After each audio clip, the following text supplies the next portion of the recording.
चलो फिर से एक बार अंतर की आंखें खोल उस यात्रा की ओर। मेरा लिखा हुआ एक शेर उससे ही आरंभ कर रही हूँ।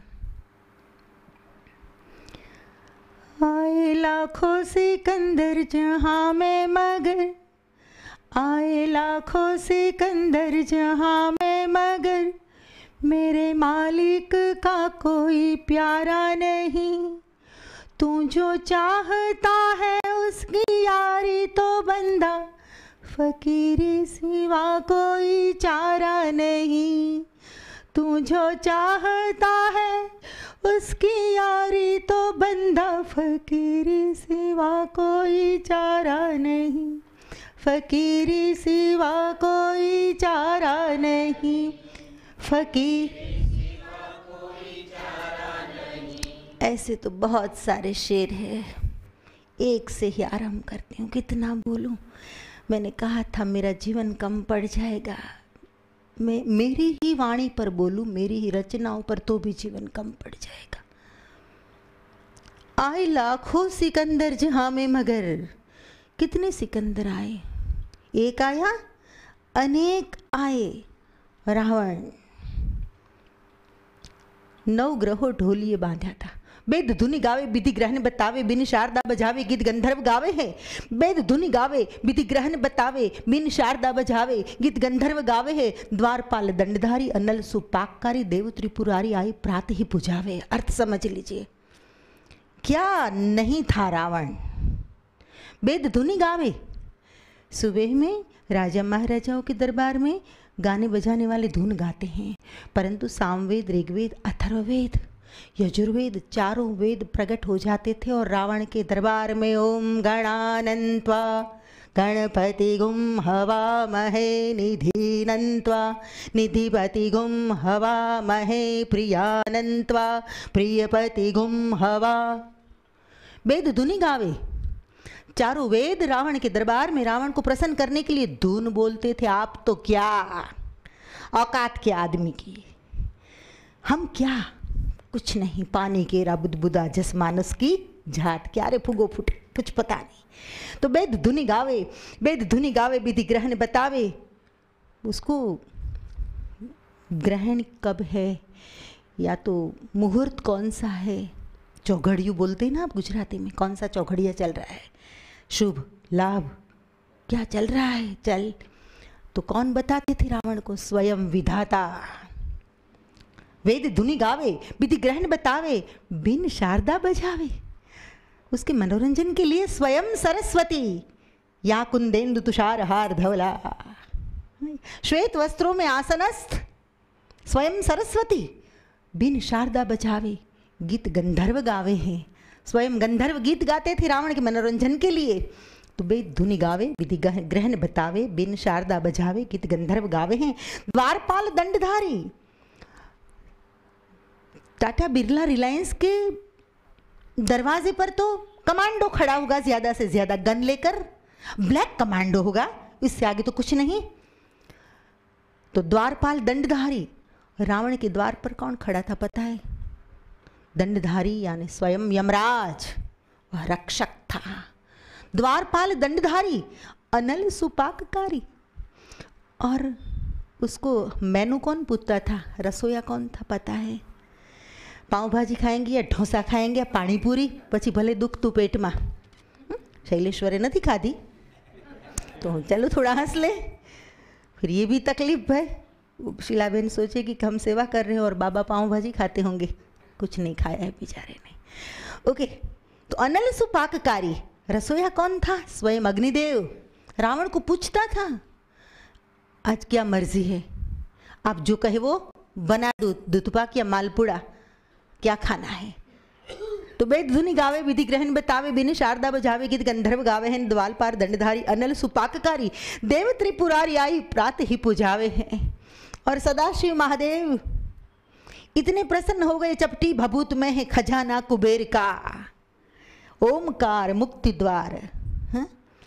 ऐसे सदाशिव महादेव स्वयं मुक्ति का द्वार, उसने रावण पर प्रसन्न होकर कह दिया कि अब कैलाश तक तुझे रोज मेरी पूजा के लिए आने की ज़रूरत नहीं है, तू टाइम बता, according to your time I will present in your court, आपके दरबार में मैं हाजिर हो जाऊंगा, तू समय बता, तेरे समय पर मैं हाजिर हो जाऊंगा, तू पूजा कर लेना, फिर मैं चला जाऊंगा। बेचारे भोलेनाथ, कितने सरल, इतनी संपत्ति, इतना ऐश्वर्य, इतनी सिद्धि, इतनी तपश्चर्या, इतना विल पावर,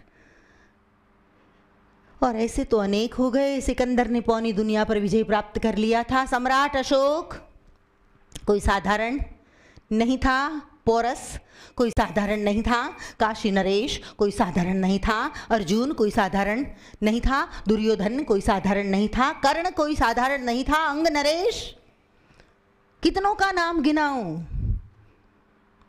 आए लाखों सिकंदर जहां में मगर, मेरे मालिक का कोई प्यारा नहीं।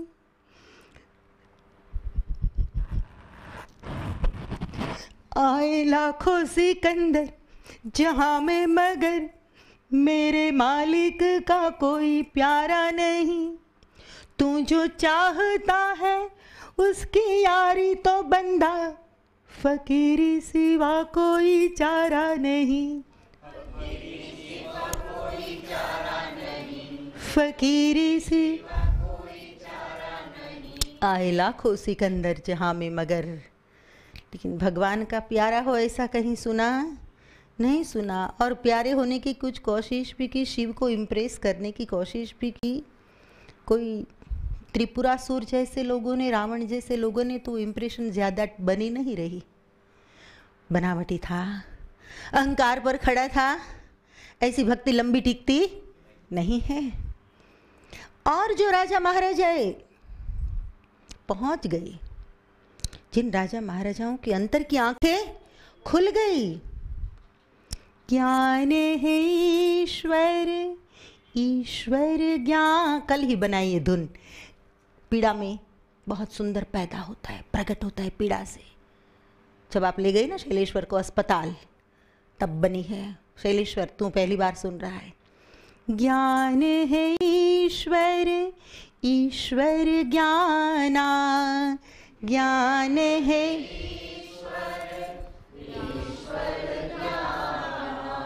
ज्ञान है ईश्वर, ईश्वर ज्ञाना।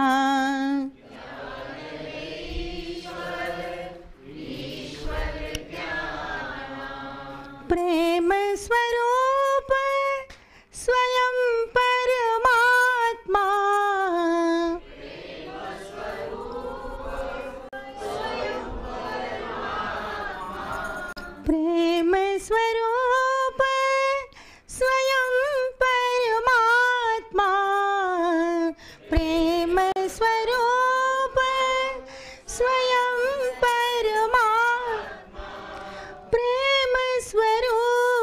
स्वयं परमात्मा, प्रेम स्वरूप। ज्ञान है ईश्वर, ईश्वर ज्ञाना,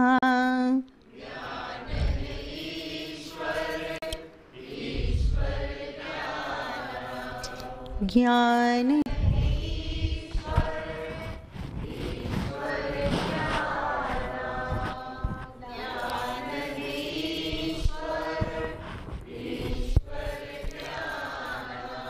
याद रख लेना, ये धुन बहुत काम आएगी जिंदगी में। बेटा परिस्थितियाँ तो आती है जाती है, बदलती रहती है, धूप और छाँव, धूप और छाँव आते हैं जिंदगी में, लेकिन एक ही मार्ग है, फकीरी सिवा कोई चारा नहीं। तू जो कम टू द पॉइंट, तू जो चाहता है उसकी यारी तो बंदा, उसकी यारी डायरेक्ट परमात्मा से दोस्ती। और वह यारी कैसी है माताओं? यारी है मक्का मदीना। लिखना मत, यारी नाम की मेरी पुस्तिका है पूरी, ले लेना। यारी है मक्का मदीना, यारी का बातूर है। यारी है मक्का मदीना, उससे यारी हो गई तो मक्का या मदीना ज़रूरत नहीं है जाने की। यारी है मक्का मदीना, यारी काबा तूर है। काबा, वहाँ जाते हैं ना हज में, काबा का पत्थर है पवित्र, उसे वंदन करते हैं, अपनी अपनी आस्था है। वैसे तो शिव भी मत पत्थर ही है दुनिया की नज़रों से या नास्तिक की नज़रों से तो। यारी है मक्का मदीना, यारी का बातूर है। यारी है मक्का मदीना, यारी का बातूर है। यारी है काशी मथुरा, यारी मेरा नूर है। यारी है काशी मथुरा, यारी मेरा नूर, मेरा प्रकाश, मेरा तेज, मेरी लाइट। यारी है काशी मथुरा, यारी मेरा नूर है। कोई पंडित पादरी मुल्ला क्या समझेगा इसे। कोई पंडित पादरी मूर्तियों के साथ खेलने वाला भगवान का साक्षात्कार नहीं हुआ जिसे कभी।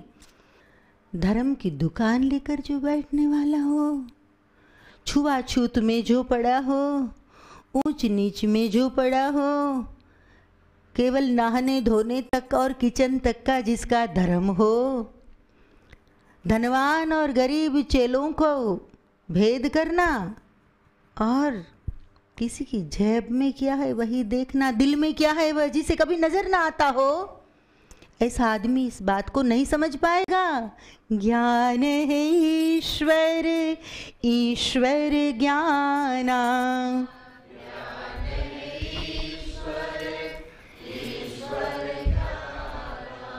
ज्ञान है ईश्वर, ईश्वर ज्ञाना।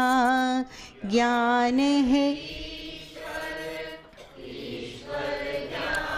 कोई पंडित पादरी मुल्ला क्या समझेगा इसे।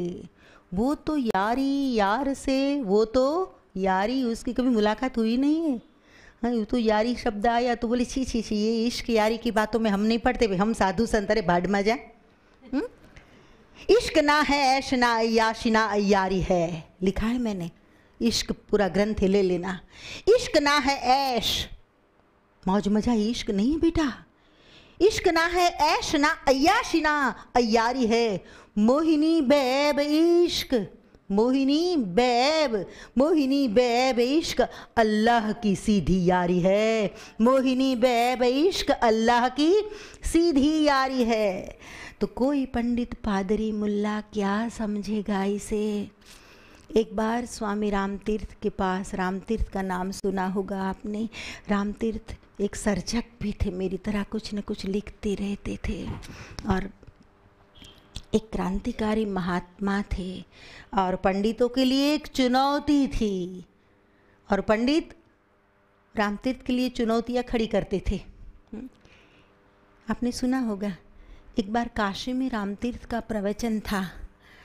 एक पंडित खड़ा हुआ और सबसे पहले उसने सवाल उठाया, आपको संस्कृत आता है? अगर संस्कृत नहीं आता है तो आपका अधिकार नहीं।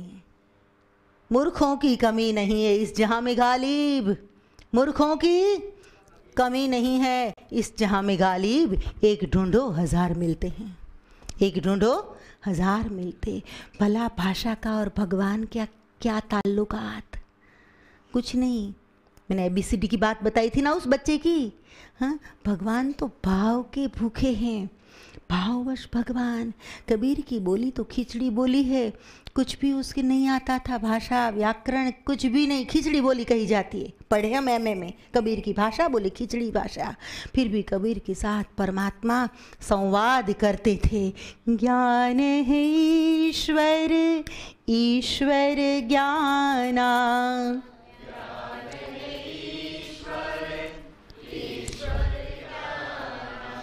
ज्ञान है ईश्वर, ईश्वर ज्ञाना।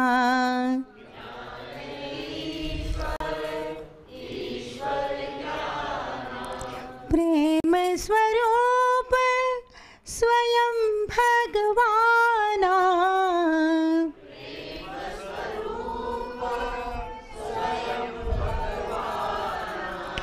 प्रेम स्वरूप स्वयं भगवाना।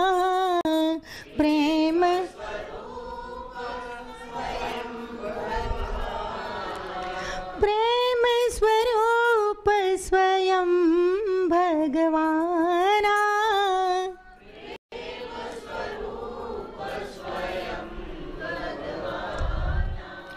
ज्ञान है ईश्वर ईश्वर ज्ञाना,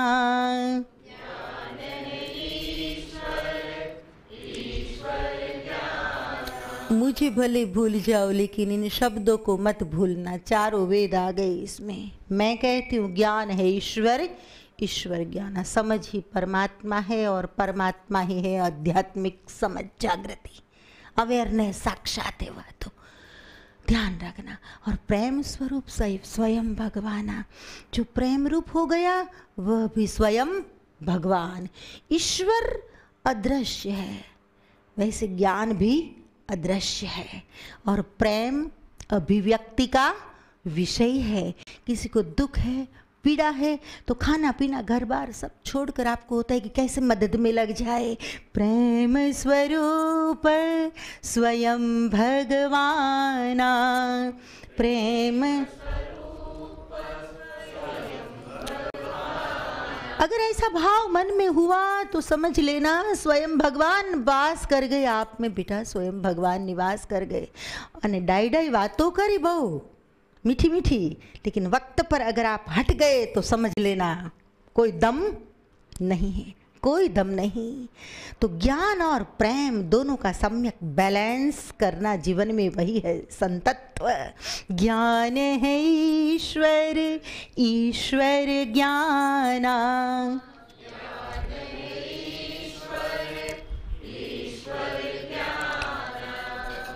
स्वामी रामतीर्थ एक बार एक आदमी उसके पास आया और आकर कहा कि मैं भगवान को प्राप्त करना चाहता हूँ, मुझे भगवान मिलेंगे? तो रामतीर्थ तो एक सन्यासी था, और सन्यासियों के पास से प्रेम और इश्क की बातें सुनकर लोगों को आघात लगता है, अटैक आ जाता है, क्योंकि भगवे कपड़ों ने छी छी छी दूर रहो, औरत को छुओ मत। हाँ, बहुत धिक्कारा नारी को, शक्ति को, और वो हकीकत में नारी को नहीं धिक्कारते, खुद को ही धिक्कारते, क्योंकि खुद को खुद पर भरोसा नहीं, इसलिए साले भागते हैं नालायक। सही कहती हूँ मैं, खुद पर भरोसा है तो क्या चिंता है। मीरा ने कह दिया था जीव गोस्वामी को वृंदावन में कि कृष्ण के सिवाय दुनिया में मेरे लिए और कोई पुरुष है ही नहीं। तो ये एक अवस्था है, आप पहुंच जाओ ना उस अवस्था तक कि फिर दूर रहो, दूर हटो, दूर हटो, दूर हटो। उपवास पड़ी जैसे तंबूरो उपवास पड़े ना बाप नो, खीचड़ी खाई ना वो ઠાંગુ एक छोड़ो। साचू बोलू छो, कड़वू सत्य छे। अगर ऐसा नहीं बोलती ना तो यहाँ सफोकेशन होता, बैठने की जगह नहीं होती आपके लिए। लेकिन अच्छे श्रोताओं के लिए, सच्चे श्रोताओं के लिए जगह बनी रहे ना, इसलिए फालतुओं को हटा देती हूँ मैं। सही कहती हूँ, हटा देती हूँ। समझदार चाहिए इंसान, सत्य का स्वीकार करने वाला जागा हुआ श्रोता चाहिए। भले एक होगा तो चलेगा, मुझे भीड़ नहीं चाहिए। एनीवे, रामतीर्थ की बात कर रहे थे तो स्वामी रामतीर्थ के पास आकर किसी ने कहा मैं भगवान को प्राप्त करना चाहता हूँ, मुझे भगवान मिलेंगे? रामतीर्थ ने कहा कि तूने कभी किसी से प्यार किया है, प्रेम किया है? बोले नहीं नहीं नहीं नहीं नहीं, मैं ऐसी बातों में नहीं पड़ता। रामतीर्थ ने कहा तो भूल जा, अगर इंसान होकर तो इंसान को प्रेम नहीं कर सकता तो भगवान को प्रेम करने की बात बहुत दूर रही, भगवान तुझे कभी नहीं मिलेंगे। समझ में आया? लोग अर्थघटन विकृत कर देते हैं, विकृत समझ नहीं है, लोगों के पास दृष्टि नहीं है। एक लौकिक उदाहरण है लेकिन लैला मजनू जैसा है, बड़ा प्यारा है, चलो हो जाए। एक गरीब प्रेमी था, बहुत गरीब, और एक राजकुमारी के साथ उसका प्रेम हो गया। राजकुमारी को तो कोई कमी नहीं होती, राजकुमारी को भी प्रेम हो गया। और ज़रूरी नहीं हर प्रेम सामाजिक बंधन में परिणित हो, तो हर प्रेम करने वाला पति पत्नी ही बन जाए, ऐसा ज़रूरी नहीं। प्रेम के हजार हजार प्रकार, different type of fragrance are there, अनेक प्रकार की सुवास है। तो वो गरीब प्रेमी एक दास के द्वारा, उस जमाने में 5 पैसे की फूल की माला आती थी जूड़े के लिए। कितने की? 5 पैसे की। 5 पैसे की उस जमाने की। 5 पैसे तो बहुत हो गया। हाँ, तो 5 पैसा खर्चा कर सकता था। तो ये क्या बोलते, गजरा, तो 5 पैसे का गजरा खरीद कर पेट काट कर, पेट में नहीं खाता था और प्रेमिका के लिए भिजवाता था दास के द्वारा। नौकर समझ गया था, राजकुमारी के पास पहुंच जाता था। जिस दिन गजरा पहुंचता नहीं था उस दिन राजकुमारी खाती नहीं थी। ऐसा प्रेम। वो राजकुमारी से मिल नहीं सकता था, राजकुमारी अपने स्टेटस की वजह से उसको नहीं मिल सकती थी। जब गजरा नहीं पहुंचा तो खाती नहीं थी। और वक्त, समय ऐसा आ गया कि दोनों मिल नहीं पाए। पहचान थी दूर से, बस एक बार मिले होंगे, देखे होंगे कहीं ज़रोखों में से, और प्रथम दृष्टि का प्रेम कहते हैं ना, जैसा ऐसा कुछ हो गया होगा उन दोनों के बीच में। फिर राजकुमारी की शादी भी कोई और जगह हो गई। गजरा बजरा समय के साथ सब हो गया बंद। फिर 10-15 साल के बाद वो गरीब आदमी, दास मिल जाता है कहीं और कहता है कि राजकुमारी कभी आती है? बोले हाँ, कभी कभी आती है पिताजी के घर। तो कहा कि मैं माफ़ी चाहता हूँ उससे। बोले किस बात की माफ़ी? दास ने पूछा। बहुत समझदार बूढ़ा आदमी था, मैच्योर। बोले किस बात की माफ़ी? बोले मेरी प्रेमिका थी, लेकिन गजरे के सिवाय मैं कभी उसके लिए कुछ भेज नहीं पाया। मेरी शक्ति नहीं थी। उसकी शादी के वक्त छोटी सी गिफ्ट भी नहीं भेज पाया। मुझे आज तक अफसोस है। तू जरा उसे बता देना ना। उसे बुरा तो नहीं लगा कि इतनी बड़ी हस्ती और मैं कभी कुछ भेज नहीं पाया? तो दास ने समाचार पहुंचा दिए। वो राजकुमारी आई होगी पिता के घर, अब तो बूढ़े होने आए थे, उम्र हो गई थी। तो राजकुमारी ने एक चिट्ठी भेजी और चिट्ठी में एक शेर लिख कर भेज दिया। और शेर बहुत प्यारा है। वो राजकुमारी और वह गरीब प्रेमी, उसकी प्रेम कहानी तो एक निमित्त है, लेकिन शेर बड़ा प्यारा है। इसलिए मैंने ये पूरी कहानी आपको बताई। उसमें लिखा था कि वो गजरा था नहीं, वो गजरा था नहीं, वह तो थी तेरे प्यार की खुशबू। वह गजरा था नहीं, वह तो थी तेरे प्यार की खुशबू। जो वो खुशबू नहीं तो लाख गुलशन भी वीराने हैं। जो वो खुशबू नहीं तो लाख गुलशन भी वीराने हैं। वो गजरा था नहीं, वह तो थी तेरे प्यार की खुशबू। कहने का तात्पर्य, राजकुमारी ने कहलवाया कि ज़रूरी नहीं है कि जो भी कोई प्रेम करता हो वह वासना के स्तर पर हो। ज़रूरी नहीं है कि प्रेम करने वाला शरीर के स्तर पर ही करता हो। प्रेम करने वाला धन के लिए कर रहा हो, प्रेम करने वाला स्टेटस के लिए कर रहा हो, प्रेम करने वाला आपके रिलेशन को कैश करने के लिए कर रहा हो, ऐसा ज़रूरी नहीं है। राजकुमारी कहना ये चाहती है कि वो खुशबू नहीं तो सारे गुलशन भी वीराने हैं। हम मिले या ना मिले, लेकिन तेरे दिल में आज तक जो खुशबू बसी है, बस वही मेरा सच्चा खजाना है, भले मैं राजकुमारी रहे। जो वो खुशबू नहीं तो लाख गुलशन बगीचा, लाखों बगीचा पण मारी माटे जंगल छे, वीराने हैं। जो वो खुशबू नहीं तो लाख गुलशन भी वीराने हैं। वो गजरा था नहीं, वह तो थी तेरे प्यार की खुशबू। तो प्रेम स्वरूप स्वयं भगवाना, प्रेम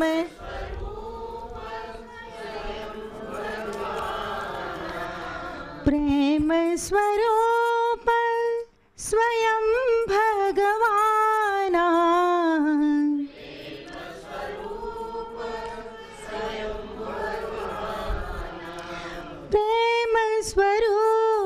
स्वयं भगवाना प्रेम स्वरूप ज्ञान है ईश्वर, ज्ञान समझ, ज्ञान है ईश्वर, ईश्वर ज्ञाना, ज्ञान है ईश्वर, ज्ञान है ईश्वर, ईश्वर ज्ञाना, ज्ञान है। तो बात याद रखना, इन शब्दों को भाइयों माताओं याद रखना। वो खुशबू नहीं तो प्रेम क्या चाहता है? खुशबू चाहता है। प्रेम की खुशबू चाहता है। समझ में आया? चीजें नहीं चाहता, शरीर नहीं चाहता, धन नहीं चाहता, खुशबू चाहता है वह। तो फिर भक्त और भगवान के बीच की हो तो भी भले, भाई भाई के बीच की हो तो भी भले, पड़ोसी के बीच की हो तो भी भले, पति और पत्नी के बीच की हो तो भी भले, और वक्ता और श्रोता के बीच की हो तो भी भले। दोस्तों, थैंक यू। माताओं, तात्पर्य कहने का क्या है कि ये समझ कब आती है? जब अंतर की आंखें कहीं खुली हुई होती है, अंतर्दृष्टि जब खुली हुई होती है तब यह समझ आती है। और अंतर्दृष्टि कब खुलती है? राम तीर्थ भगवे वस्त्र में कह सकते हैं कि तूने अगर कभी किसी से प्यार नहीं किया है तो भगवान को प्राप्त करने का सपना छोड़ दे। क्योंकि आदमी जब तक आदमी को, मनुष्य को अपना नहीं बना सकता है, दृश्य को जब तक अपना नहीं कर सकता है। आम जो आप यहाँ में कातर मारे त्राही कातर, हमें तारा बाप ने हूँ लूटी लीधु, त्राहू जो इन कातर मारे। अरे डायरेक्ट गुस्सा करना है तो कर लेने भाई, चल बैठी हूँ मैं, गाली देनी दे ले, मारना है मार ले, थूकना है थूक दे। भगवान बुद्ध पर एक बार किसी ने थूक दिया तो भगवान बुद्ध ने कहा, भैया और कुछ कहना बाकी है? समझ में आया? वो थूकना, वो कहना तो था नहीं, लेकिन वो कहना ही था एक अर्थ में। भीतर बहुत गालियां, गुस्सा जो पड़ा था बुद्ध के लिए, वो थूक कर उसने प्रकट किया। तो अभिव्यक्ति थी, explanation, one type of explanation of anger. गुस्सा था एक प्रकार का, क्रोध था। तो बुद्ध ने पहुंच लिया कपड़े से और कहा, भैया और कुछ कहना बाकी है? तो ये संतों का काम है। संतों का दिल बहुत उदार होता है, और तभी रामतीर्थ जैसे कोई मनुष्य, कोई महापुरुष, कोई पहुंचा हुआ आदमी बोल सकता है कि पहले प्रेम करना सीख, बाद में भगवान को अपना बनाने की बात कर। तो यारी है, कम टू द पॉइंट, यारी है मक्का मदीना, यारी है मक्का मदीना, यारी काबा तूर है, यारी है मक्का मदीना, यारी काबा तूर है, यारी है काशी मथुरा, यारी मेरा नूर है। कोई पंडित पादरी मुल्ला क्या समझेगा इसे? वो तो यारी यार से और प्यार से ही दूर है, वो तो यारी यार से और खिस उभरवा थी, मतलब वो तो यारी यार से और प्यार से ही दूर है, वो तो यारी यार से और प्यार से ही दूर है। यारी है जमजम का झरना, यारी है जमुना का जल। हाँ, मुस्लिमों का एक पावन झरना है जमजम का झरना। हम जैसे गंगा जल को सर पे चढ़ाते हैं, यमुना पान करते हैं ना, वैसे वे लोग झमझम के झरने को सर पे चढ़ाते हैं। तो यारी है जमझम का झरना, उसके साथ दोस्ती हो गई तो काशी मथुरा कहीं जाने की ज़रूरत नहीं।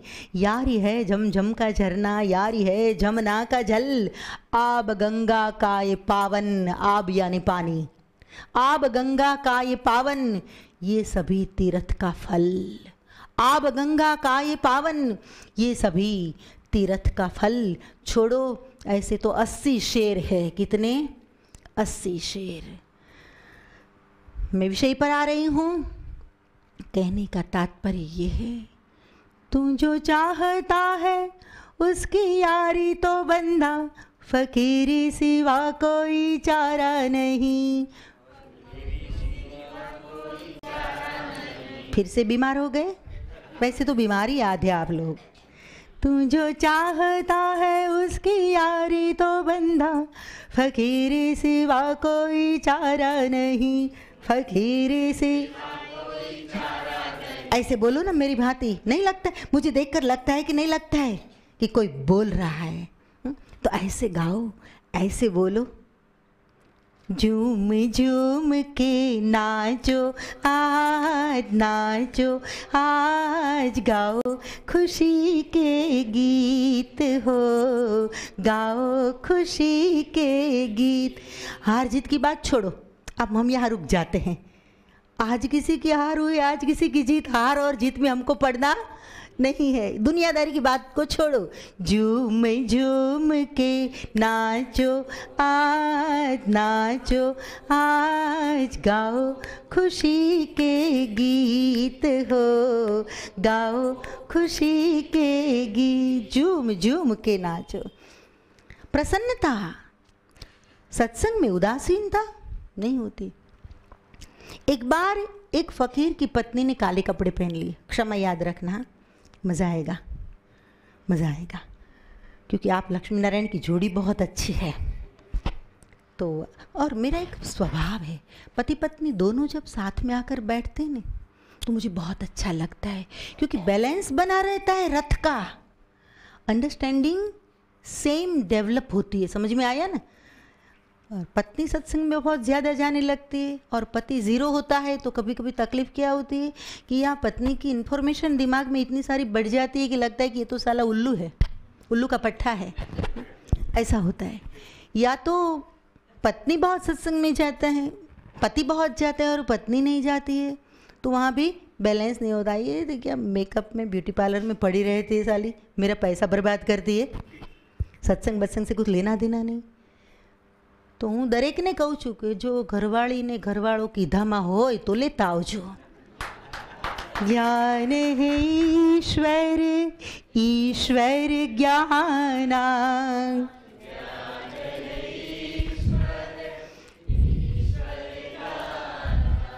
ज्ञान है ईश्वर, ईश्वर ज्ञाना।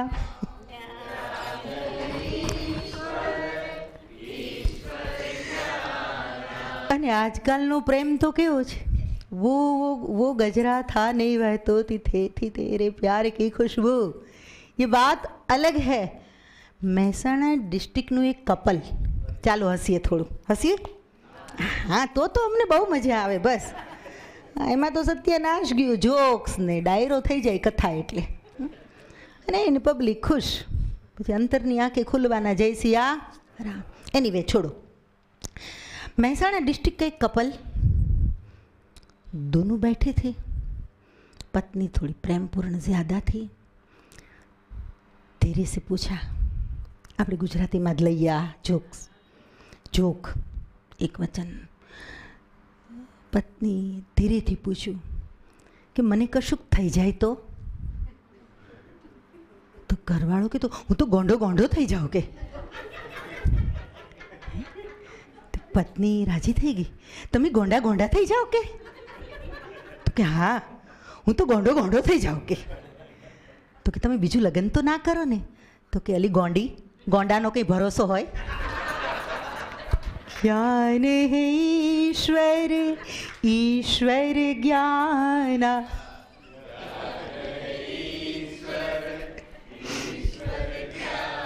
એને રહી લાઈટ થઈ, પડીકું વળી ગઈ, છેલ્લે લાઈટ થઈ બેટા, ઘરમાં બરાબર છે ને?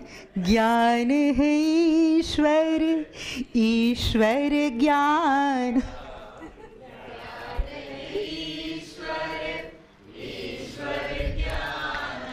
खैर ये तो हंसने की बात है, लेकिन यह भी एक वास्तविकता है समाज की।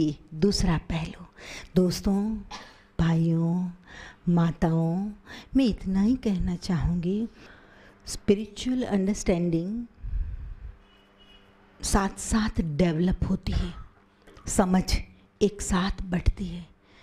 आप कितने भी समझदार हो, कितनी भी आपकी अच्छी याददाश्त हो, यहाँ कितने भी अच्छी तरीके से सुनते हो, और घर जाकर कितने भी अच्छी तरीके से आप पति या पत्नी को मेरी बातें समझाने की कोशिश करेंगे ना, तो घर में जवाब मिलेगा, माथू खाओ मारो जैन हवे, हमारा माँ आम की दोन हम जा तारी माँ के, मुझे गालियाँ पड़ेगी। कितने भी अच्छी तरीके से घर जाकर समझाएंगे ने, और कोई बात है नहीं तेरे पास, रोज जाकर वहाँ की बातें यहाँ लाती है, बहुत काम है मुझे, सुना सुना आप देखा तेरी माँ को, ये होगा ना। हाँ, थ्यू लागे ज કંઈક પાછળ, તમારી વાત નથી, પાછળવાળાની વાત છે, અને આપણે હંમેશા એવું જ કહેવું આપણી વાત નથી। एनीवे, भाइयों माताओं, कितनी भी अच्छे तरीके से आप समझाने की कोशिश करेंगे, परंतु वह ऊर्जा, वह साधना, वह शब्द ब्रह्म का बल, हाँ, ये सब कहाँ से लाएंगे, कहाँ से लाएंगे? और घर की मुर्गी जो बधाय अनुभव है, फटाफट मारे तो एक कड़े वहाँ पूरु थई गयुं। ज्ञान है ईश्वर, ईश्वर ज्ञाना,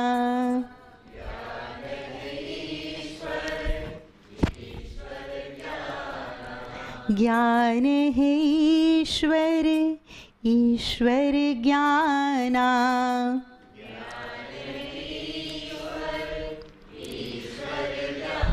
तो भाइयों माताओं, मैं ये कहूँगी, प्रयास करना, कोशिश करना, थोड़ा घर में आप भाई लोग मदद कराना। थोड़ी नारी का दिल बहुत कोमल होता है, आसानी से नारी को समझाया जाता है, बहुत जल्दी जीता जाता है, और नारी से ज़्यादा पुरुष को जल्दी जीता जाता है। परंतु अगर शक्ति रूपेण संस्थिता, ब्यूटी पार्लर रूपेण संस्थिता, साची बात के खोटी, शक्ति रूपेण संस्थिता, अगर श्रद्धा रूपेण संस्थिता, सेवा रूपेण संस्थिता, अगर थोड़ी नारी में शक्ति है, थोड़ी पुरुष में समझदारी है, और दोनों के बीच में प्रेम का सेतु है, तो दोनों सत्संग में आ सकते हैं, बैलेंस हो सकता है, सहायता मिल सकती है। लेकिन प्रयास नहीं है, प्रयास नहीं है, संकल्प नहीं है, बैठकर समझाने की कोशिश नहीं है।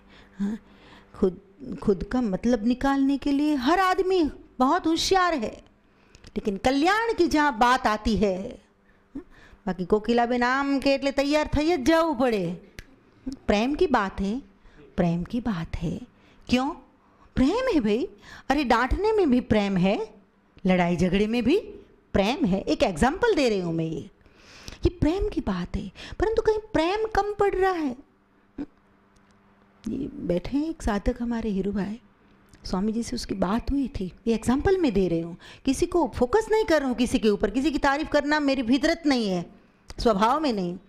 लेकिन कहा कि स्वामी जी बहुत अभी जिम्मेदारियाँ चल रही है, अफ्रीका मशीनरी भेजनी होती है, मुझे एक्सपोर्ट का बिजनेस है, अफ्रीका मशीनरी भेजनी है, मुझे नहीं लग रहा है कि मैं निकल पाऊँगा।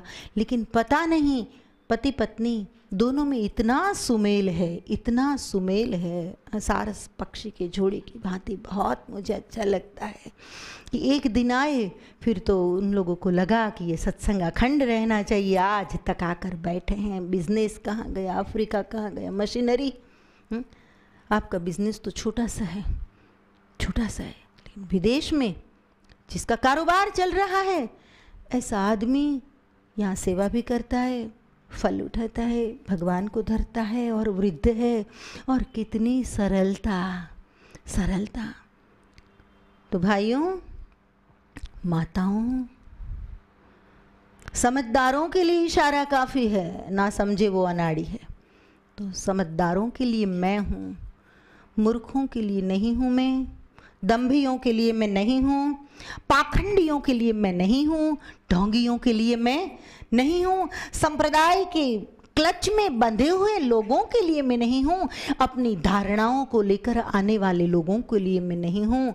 यहाँ आए हैं सत्संग के सिवाय कुछ और ढूंढने के लिए, देखने के लिए कि चलो जाते हैं। 1-1 लाख के लोगों के बीच में माँ हरेश्वरी को बोलते हुए देखा है, तो बड़ौदा में क्या चल रहा है, ये सब देखने के लिए जो लोग आते हैं, ऐसे लोगों के लिए मैं नहीं हूँ। मैं तो समर्पित श्रोताओं के लिए हूँ। मैं देख रही हूँ 1-2 बुजुर्गों को कि सेहत अच्छी नहीं है, ठीक नहीं है, चेहरे पर से पता चल जाता है, लेकिन उन लोगों ने आसन नहीं छोड़ा, हनुमान जी की तरह अड़े रहे हैं, बैठे रहे हैं। तो मेरी नज़रों में कौन गरीब कौन धनवान उसका भेद नहीं है। सोफा सेट से नीचे बैठ नहीं सकता है ऐसा आदमी यहाँ 1 घंटा 1.5 घंटा 2 घंटा, सुविधा कम है, पंखे की ज़रूरत, तब पंखा मिल नहीं रहा है और पंखा बंद होना चाहिए तब पंखा चालू है। ऐसे विपरीत माहौल कभी कभी हो जाता है, फिर भी मन के हारे हार है, मन के जीते जीत। अपने मन को जीतकर जो लोग अंजनी गर्भ संभूत कपींद्र सचिवोत्तम राम प्रिय नमस्तुभ्यम हनुमान रक्षः सर्वदा, जो अंजनी के गर्भ से जिसका जन्म हुआ, उत्तम सचिव थे जो भगवान के, और जिसने भगवान के पास मांगा कि सबसे पहला श्रोता मैं बन के बैठूं, जहां आपकी कथा चल रही हो, जहां पृथ्वी पर सत्संग चल रहा हो।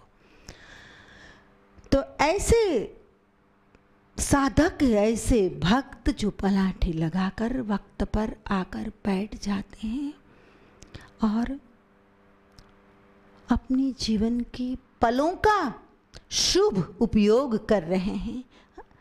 मैं क्या लेखું છે ગુજરાતીમાં એક શેર છે મારો કે ક્ષણોમાં જીવવા માટે નથી મળતી ક્ષણો અહીંયા, ક્ષણોમાં જીવવા માટે નથી મળતી ક્ષણો અહીંયા, અને વર્ષો તણા વર્ષો વીતી જાય છે ક્ષણમાં, અને વર્ષો તણા વર્ષો વીતી જાય છે ક્ષણમાં।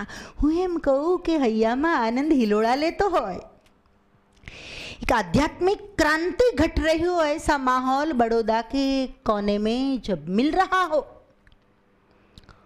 कोई धर्म संप्रदाय शास्त्र पुराण कोई बंधन नहीं, और सहजता के किनारे किनारे पर ज्ञान गंगा बह रही हो, साधारण से साधारण आदमी से लेकर प्रबुद्ध जन आकर बैठे तो भी समान रूप से जहाँ आनंद ले रहा हो, ऐसा माहौल जब मिल रहा हो, तब क्षणों को गंवाना नहीं चाहिए। एक दिन मिट जाएगा माटी के मोल, जग में रह जाएंगे प्यारे तेरे बोल, दूजे के ओठों को देकर अपने गीत, कोई निशानी छोड़ फिर दुनिया से बोल, एक दिन बिक जाएगा माटी के मोल, जग में रह जाएंगे प्यारे तेरे बोल, ला ला। ये बात है। हाँ, मस्ती में नाचो झूमो गाओ, प्रसन्न रहो, मैं जिंदा हूँ तब तक, क्योंकि मैं कौन हूँ, मैंने कल बताया, आनंद हूँ मैं, चैतन्य हूँ मैं, आनंद हूँ मैं, आनंद हूँ मैं, चैतन्य हूँ मैं, आनंद हूँ मैं, पर ब्रह्म हूँ मैं, सुख धाम हूँ मैं, पर ब्रह्म हूँ, पर ब्रह्म हूँ मैं, सुख धाम हूँ मैं, पर ब्रह्म विज्ञान हूँ मैं और ज्ञान हूँ मैं,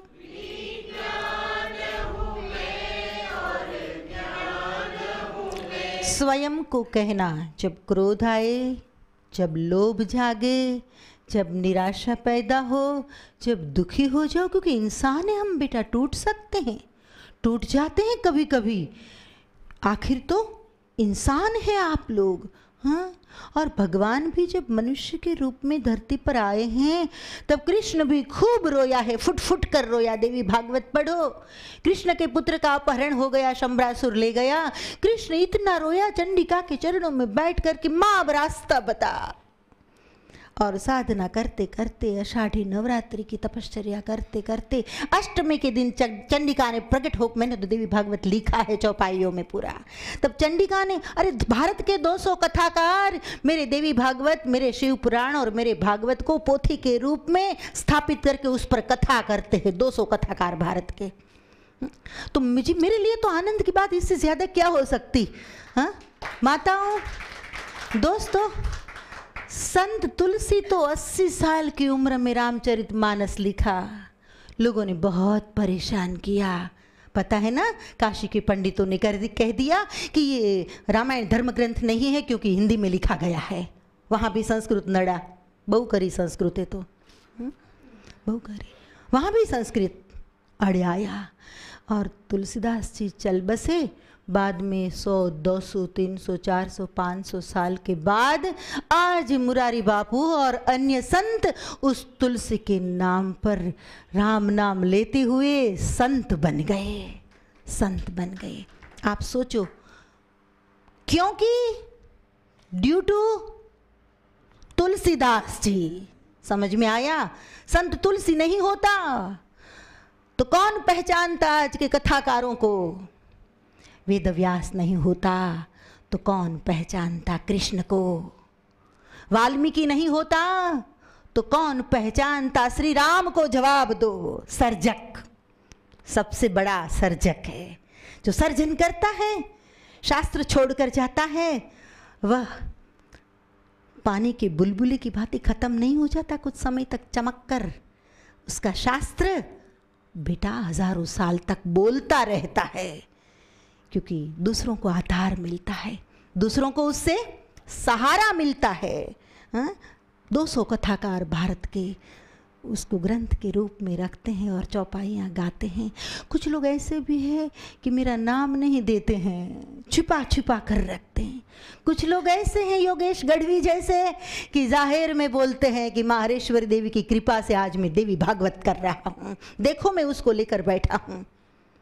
सुना होगा नाम आपने उसका। एनीवे छोड़ो, कुछ लोग स्वीकारते हैं, कुछ पुरुषों का अहंकार स्वीकार नहीं कर सकता तो खानगी खाने में। लेकिन मैं कहती हूँ कि रोटी कोई जाहिर में खाओ तो भी ठीक है, गुप्त रूप से खाओ तो भी ठीक है। रोटी कभी ऐसा नहीं कहती है कि ढोल पीटो या मुझे थैंक्स कहो, वह तो सबको शक्ति देती है, वैसे संत सबको शक्ति देने वाला होता है। वृक्ष कभी अपेक्षा नहीं करता कि थैंक यू बोलो, कि ते मैंने छाया आपी, तूने मुझे वृक्ष पत्ते दिए, तूने मुझे छाँव दी, तूने मुझे फल दिए तो मैं आभार व्यक्त करता हूँ। नदी कभी अपेक्षा नहीं करती, वैसे संत तो परोपकाराय वहन्ति नद्यः, परोपकाराय विभाति सूर्यः, परोपकाराय फलन्ति वृक्षः, परोपकारस्य सदैव कार्य। संत का तो स्वभाव होता है परोपकार करना, इरादा नहीं होता है, उसको करना नहीं पड़ता है, उससे हो जाता है बेटा। उसका तो स्वभाव होता है, सहजता से। वो नहीं चाहता है तो भी हो जाएगा उससे, क्योंकि उसकी प्रकृति है, उसका स्वभाव है। तो छोड़ो, मैं क्या कह रही थी कि इंसान है हम, कभी टूट जाते हैं, कभी बिखर जाते हैं, कभी दुखी हो जाते हैं, होते हैं ना, कभी रो लेते हैं, कभी गुस्सा हो जाते हैं। कृष्ण जैसे, कृष्ण भी रोने लगे, चंडिका के पैर पकड़कर, जगदम्बा मेरा बेटा कहाँ है? रानीवास में रुक्मणी का विलाप अब सहन नहीं हो रहा है और भगवान कृष्ण स्वयं पुत्र के मोह में बच्चे की तरह गीता गावा वाड़ो।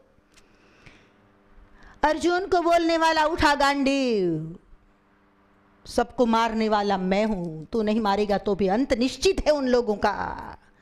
कर्मण्येवाधिकारस्ते मा फलेषु कदाचन, यदा यदा हि धर्मस्य ग्लानिर्भवति भारत अभ्युत्थानं धर्मस्य तदात्मानं सृजाम्यहं परित्राणाय साधूनां विनाशाय च दुष्कृतं धर्म संस्थापनार्थाय संभवामि युगे युगे। तब चंडिका ने प्रकट होकर कहा, 16 साल तक तेरे भाग्य में पुत्र का विरह है। 16 साल तक मैं भी कुछ नहीं कर सकती। 16 साल के बाद तेरा पुत्र राक्षस का वध करके तेरे पास आ जाएगा। तब कृष्ण बेचारा बन गया, संभवामि युगे युगे बोलने वाला। सीता का अपहरण हो गया, तब राम भी वन वन भटक रहा है, रो रहा है, हे खगमृग है मधुकर शयनी, तुम देखी सीता मृग नयनी, खंजन सुख कपोत मृग मीना, मधुपर निकर कोकिला प्रवीणा, हा गुण खानी जानकी सीता, रूप शील व्रत नैम पुनीता। अरण्यकांड। दोस्तों छोड़ो, क्या कहूँ क्या ना कहूँ, क्योंकि मैं जब बोलती हूँ ना तब कभी सोच कर नहीं आती हूँ, और सोचना बुद्धि से होता है।